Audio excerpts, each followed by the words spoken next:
Hi guys. Hello.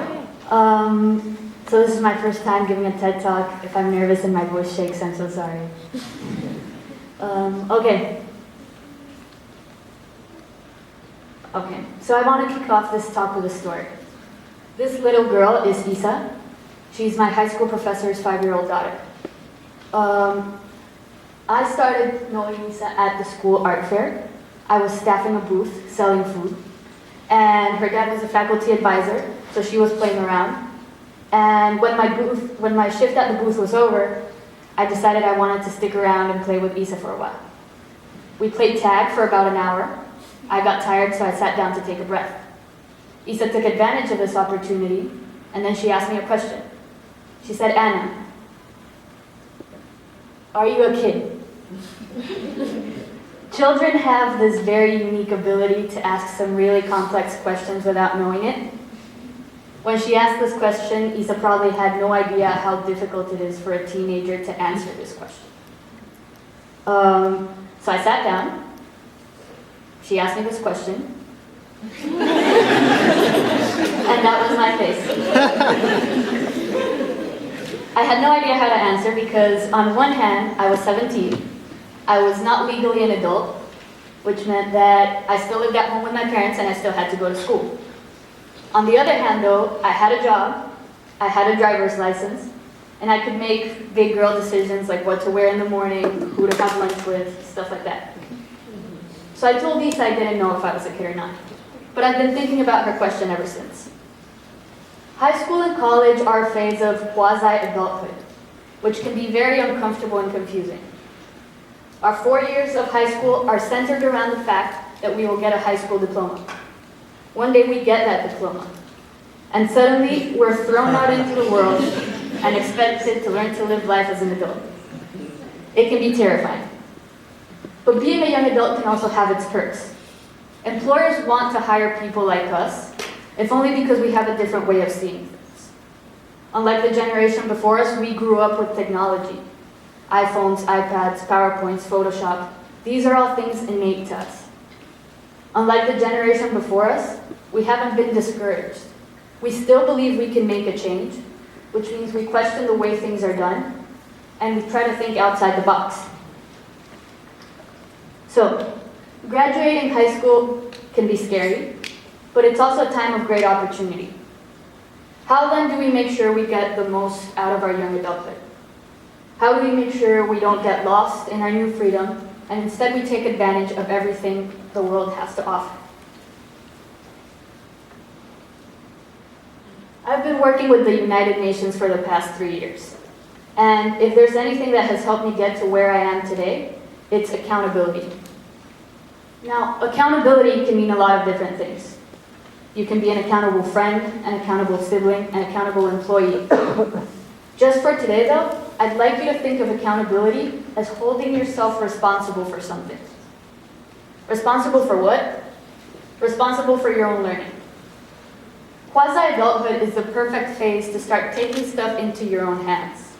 It's a perfect phase to start tinkering with professional opportunities until you find a field in which you can feel yourself developing. So, how do we become accountable? First, realize that learning is your responsibility. It's not that of your parents, your professors, or anyone else. The modern educational system is designed to spoon-feed us our education. We go to class, we take the notes, we take the test, we get the diploma. That's fine, that's enough. But the current educational system will only take you so far, to your diploma. When you're passionate about something, you'll find yourself feeling like what you're getting from your teachers isn't enough. You'll want to learn more, do more. And that's when you start considering yourself accountable. Sometimes, when you take responsibility for your own learning, you'll find that your society, your education, your family, your responsibilities can get in the way of you becoming accountable. I'm from Mexico, and back home we have a story. Juan is walking down the fish market, and he finds a man that sells crabs. He sees 2 containers. One of them is a blue bucket. The other one is a black box that's chained and locked. Juan asks the seller, "What's up with that black box?" The seller says, "Well, it's full of German crabs." And German crabs will stand up one on top of the other until they reach the very edge of the box. And then they'll climb out and pull each other out with them. Juan was confused and said, "Well, why doesn't the blue bucket have a lid on it too? Why don't those crabs jump out of the bucket?" And the seller says, "Well, those are Mexican crabs. As soon as one crab starts getting ahead, all the other crabs just pull him back down."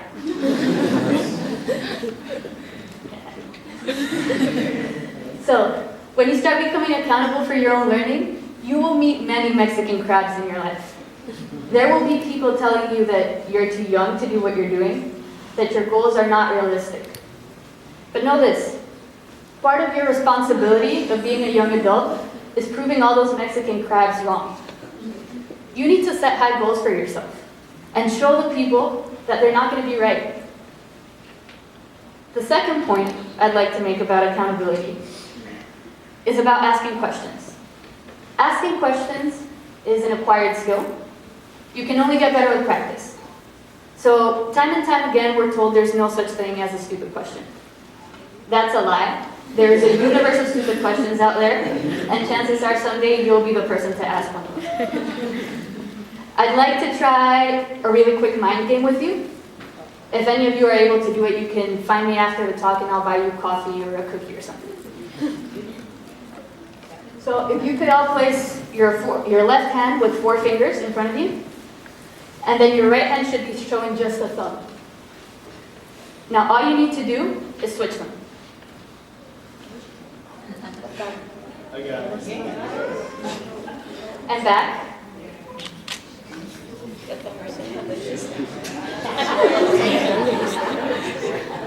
So asking questions is a lot like this exercise. At first it can be uncomfortable. We feel kind of awkward, and we look kind of ridiculous. But eventually we start getting better at it. We start making a skill out of it and it becomes mechanical, almost like a reflex. So yeah, cliche as it may sound, practice makes perfect. Yes, sometimes asking a question can be intimidating, but know this, no one ever asks a good question without having asked a bad one at some point in their lives. The third and final point I'd like to make about accountability is this. Know that asking questions will put you in touch with a number of individuals and opportunities which will someday help you become successful.